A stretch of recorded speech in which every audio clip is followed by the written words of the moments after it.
So let me pour myself a drink and let's get into this. Let's start talking about this lovely product. All Talk about right. you. Beautiful. So first of all, welcome everyone. This is Ed Balfour, a hockey Hall of Famer, Stanley Cup winner, NCAA gold medal. You have so many titles to your name, as well as a fantastic bottle of whiskey.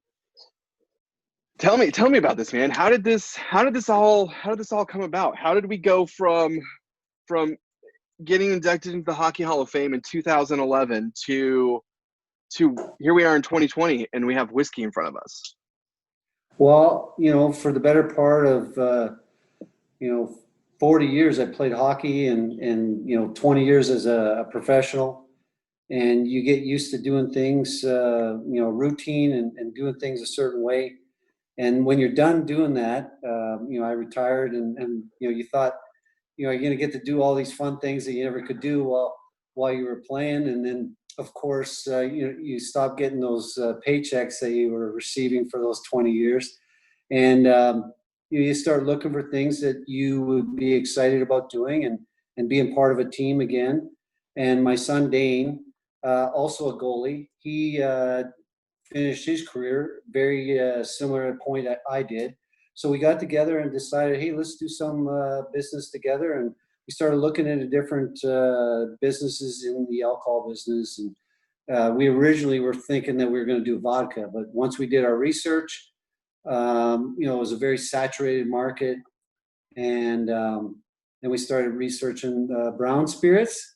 And whiskey was just starting to take off, and bourbon and rye whiskey. And I grew up drinking rye whiskey in Canada, so pretty familiar with the rye whiskey. And so we thought, you know what, let's order a still and make some whiskey at home. So we ordered a little 5-gallon still, and we were going to start making it at home. And I thought, you know what, maybe we should just check into it, make sure, we're doing things by the book. And I quickly found out that I could be deported, and I didn't want to be kicked out of the country. So we thought, let's go down, get our licensing and do it the proper way.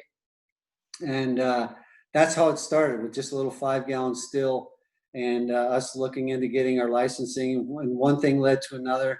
Oh, we need a bigger still. We need to do this. We need to do that. And then we went to, we went to a 1-week course in Canada at the University of Distilling in Kelowna, BC. And we started learning about the business and how to make whiskey. Came home from that, and I started looking for some classes and schooling we could do here in the U.S. And we ended up at the Moonshine University in Louisville, Kentucky. And what a great job they do there. Again, they took it to another level, and we met so many wonderful people in the industry that helped us get us our start. Peggy No Stevens, she did a fantastic job for us in introducing us, to branding and the experience. And we learned so much for her. Very thankful. Don Hardwick helps us out. Don Rogers helped us out in the beginning. Randy Allender, just great people. And they've done a great job in educating us and helping us getting a good start. So we've been at this for about 7 years almost now. We have about 2,500 barrels of bourbon and rye between the two of them. Dane did an internship at Woody Creek Distillery in Basalt, Colorado. And that's where our first 12 barrels came from. Oh, wow. Of our limited edition straight rye whiskey with the special chalice on top. Right. Yeah. So, Dane, I still remember the day he called me, filling the last barrel. We only made 12 barrels of it. And he had tears in his eyes, and he was sipping on the White Dog, and he's like, "Dad, it tastes so great." He was so proud of it. And, I didn't get a chance to sip on the White Dog, but I had a chance to taste it about 6 months later. And as soon as I tasted it, I was like, oh my gosh, we're on to something here. And then one thing led to another. And like I said, now we have 2,500 barrels, and we're looking at starting our own distillery in Kentucky. Hopefully next year we can do our groundbreaking ceremony. I hope that happens. I'm excited for just your product to get out here. I'm Yeah, so glad that I actually get to sip on it at Summit right now. So you guys you're 100% distilling your own product, right? You're not sourcing it all. It's all yeah, you guys. So you said yeah, it's, 2,500 barrels. That's yeah, all stuff that you guys distilled. right on. Yeah, Man, we did the research on mash bills. We wanted to be, part of every aspect of the business. Being a celebrity, there's a lot of celebrity brands out there. I just didn't want to slap my name, on a bulk spirit and call it good. I'm not like that. I'm very detailed, very sure. hands-on. I was that way with my hockey equipment in my career, and I'm very creative, very artistic. I tell everyone it took us about 2 years, and that's about bottled, version 100 of our bottle there. And I take great pride in making sure that everything's as perfect as can be. I would say that is definitely apparent with the design and what's inside this bottle. I mean, you have your name front and center. You got an eagle on the neck, and you got the eagle wings. I mean, the only thing that's missing is this bottle being crazy and trying to throw a chair at you, right? Like this, this bottle just screams. I mean, everything that I feel like everything that you've done in your career as a goalie is this bottle. Like, and I Thank you. love whiskey and I love hockey, so it's so cool to see, the marriage between the two. I have to say though, this is unique.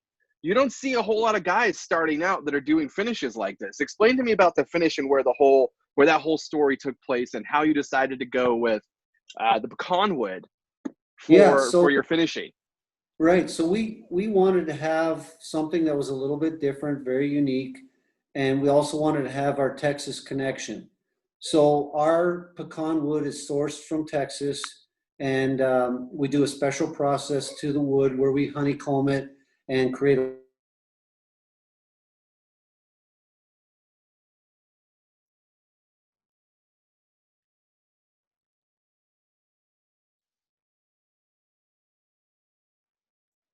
Seem to have lost you there, my man. I don't know what happened.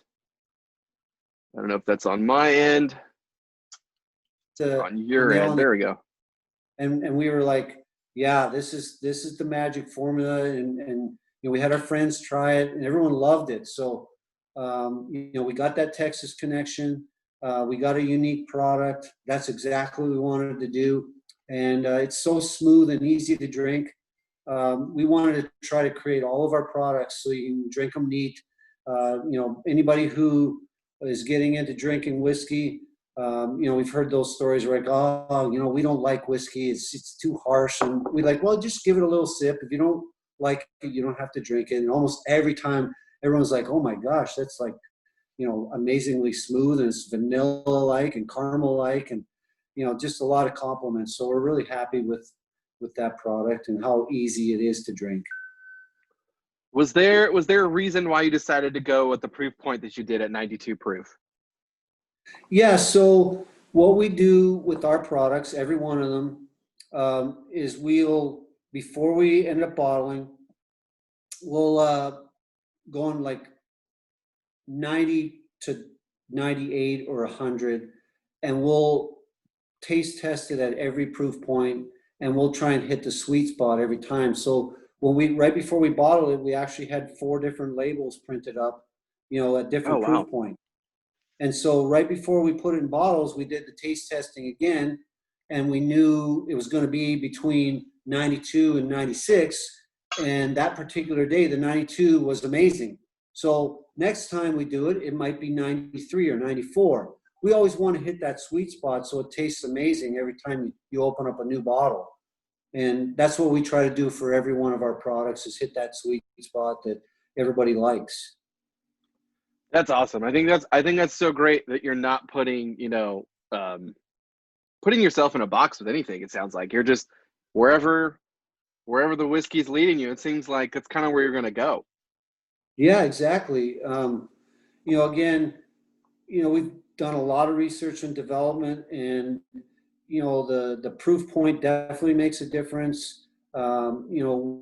The barrels that we use, the barrel entry proof, that all makes a difference on how it's gonna end up tasting. And we do a lot of that ourselves, and trying to figure it out ahead of time so that when it ends up on the shelves and people try it for the first time, we want them to have that, that wow factor, that factor where they're like, well, you know what, we'll try it. It might be good, but probably not.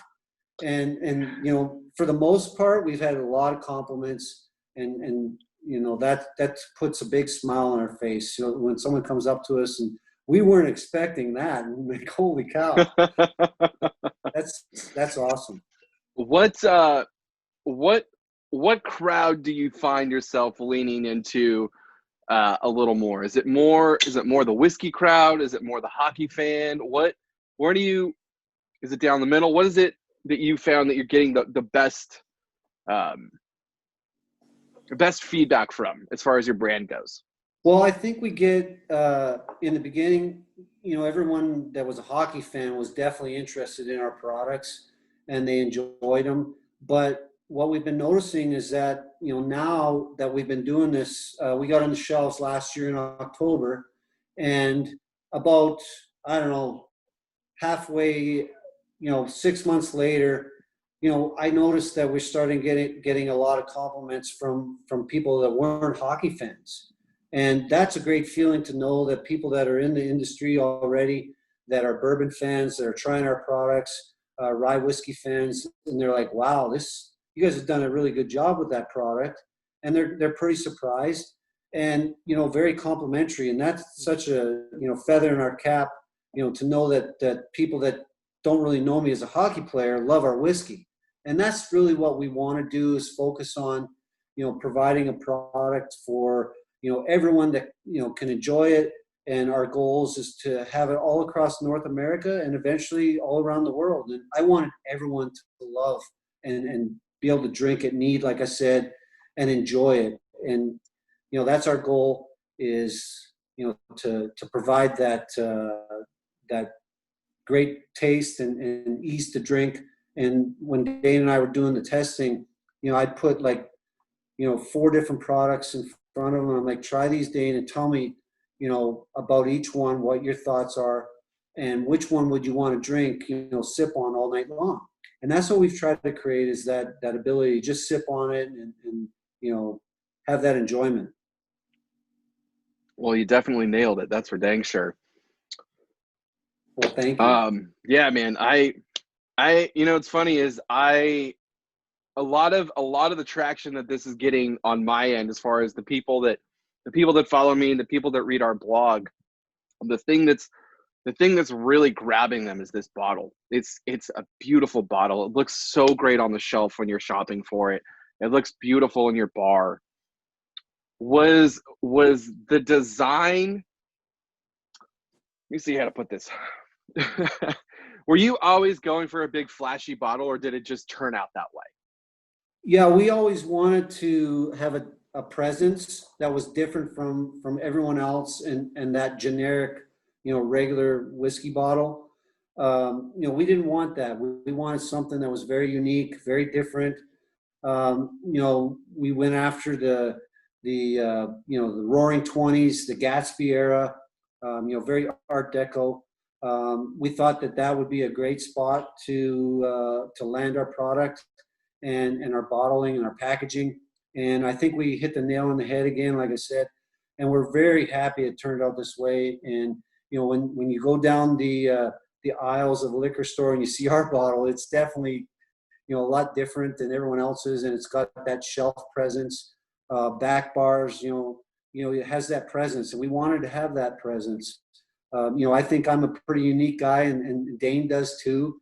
And so we wanted our bottle to be very unique too, and with a lot of character, just like us. Yeah.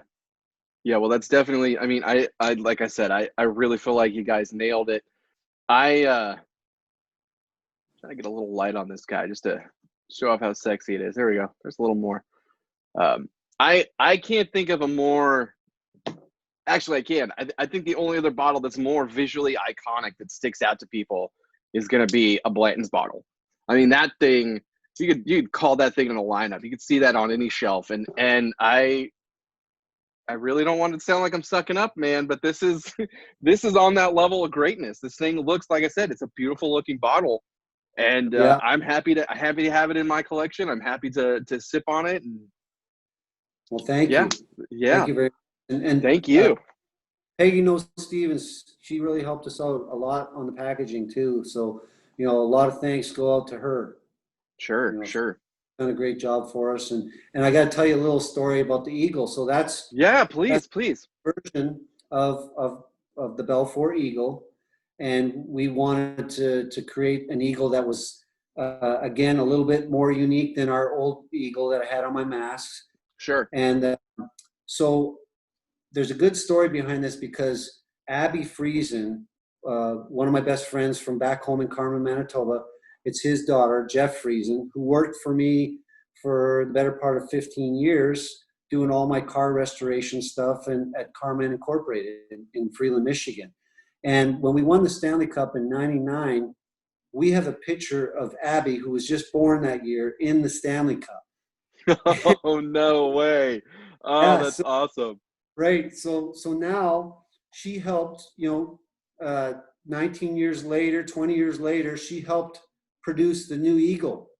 She worked Oh, closely with wow. me on it. And so we're very proud of that fact that Abby Friesen did all the artwork there for the new Eagle. So thanks a I lot, just pulled Abby. it. Yeah, I just pulled up a picture. I want to show everyone who's watching. This is the Yeah. original. This is the Eddie the Eagle, the crazy Eddie. Good old goalie mask. Yeah. Yeah, So where exactly. do you got a little bit of time left? Let's talk about what you possibly got going on. Where do you see this going in the future as far as future releases? Are you going to just stick to whiskey? What do you have planned? Is there ever going to be an opportunity for there to be a single barrel project? What do you got going? What's going on there in the whole wheelhouse? Yeah, so we do have a couple of single barrel programs going on right now, and we haven't got any feedback quite yet, but we look forward to doing some very unique projects. We're working on some small batch stuff. We definitely want to stay in the bourbon and rye whiskey.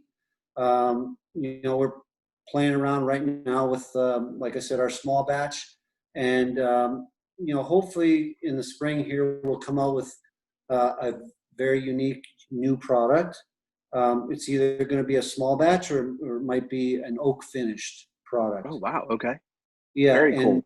either way, it'll be straight bourbon. And we also have a product that's coming out here. We have only did 8 barrels of it so far. It's going to North Dakota. And it's a tribute to my old team that I played college hockey for, the Fighting Sioux. And very dear to my heart. We won the NCAA there in '86, '87. Keep in touch with all my teammates in the school, of course. Always loved going to North Dakota. We were there in January. I think we sold 110 cases in Oh my 3 God. days. So Wow. I'll give you a That's little glimpse. incredible. Grab the bottle. Give them a little glimpse. Oh, no way. And the jersey. Ah. So this is my old jersey. This was Right. the Sioux, and that was my number there, number 29. Now this head here wasn't the one that I wore, but this was the newest version of the Sioux head, and they're not allowed to use the Sioux head anymore, which is a shame. So I wanted to pay tribute to all the Sioux fans and all my teammates and coaches and the people that really support the Sioux program there in Grand Forks, North Dakota. So we've created this pretty unique product packaging. It's not completely done, but it'll be close. Oh, wow. Look at that. And it's a limited edition straight rye whiskey, and it is really good. So we can't wait to get to North Dakota and start sampling this with all the Sioux fans and of course my teammates. So love you all there. Oh, man. Ed, that's so great. Yeah.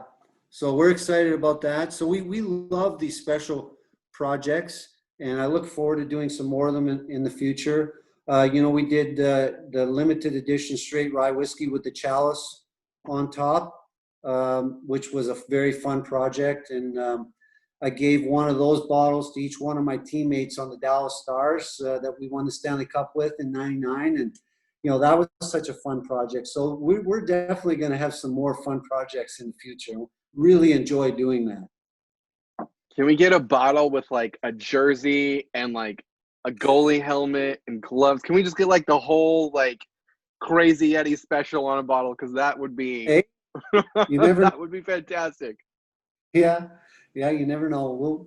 We've come up with some interesting ideas, so keep tuned for that for sure. Absolutely. Well, Ed, let's close this out. Tell everyone where the markets that you're currently available in right now, where they can find it, and your upcoming markets as well. What you guys have in store. Yeah. So first off, go to belfourspirits.com, and there's a locator tab on there. You put in your zip code. It'll tell you where the nearest products are being sold, whether they're at a liquor store or a bar, the ones that are open, the restaurants. We started out in Texas, Illinois. We're in North Dakota, South Dakota, soon to be in Missouri. We're in Tennessee, Georgia, soon to be, Arizona. We're working on California, Louisiana, Colorado. We're trying to open up as many as we can as soon as possible. The whole COVID thing has definitely put a damper on it. But, we work hard at it every day, and we're trying to get this great whiskey out to as many people as possible. And we really appreciate everyone's support so far. There's been so many people that have helped us. And of course, all the people that love Belfour whiskey, thank you so much for purchasing. Yeah, absolutely. So belfourspirits.com. You can find them on Instagram. You can find them on Facebook. Seriously, go out, get yourself a bottle of this. Whatever strings you have to pull if it's not in your state, get yourself some of this because it's seriously spectacular. One of the things I wanted to tell you really quick is I'm not a Kentucky native. I'm actually from the West Coast originally. But being here now in Kentucky for 4 years, there is a Kentucky delicacy when it comes to desserts called Derby pie. Yeah. And do you know about Derby pie? I've heard about it. This is Derby pie in a bottle. This is straight up just so much pecan and buttery caramely goodness. This thing just I'm a huge fan. Elizabeth knows. I ranted and raved Elizabeth plenty of times about how much I love your product. So seriously, thank you so much for coming on and talking about everything that you have going on. Yes, seriously. Thank you so much. Timothy, really appreciate you. Take good care. Yep. Yeah. Cheers, bud. Thanks you. Cheers. Bye-bye now. Bye-bye.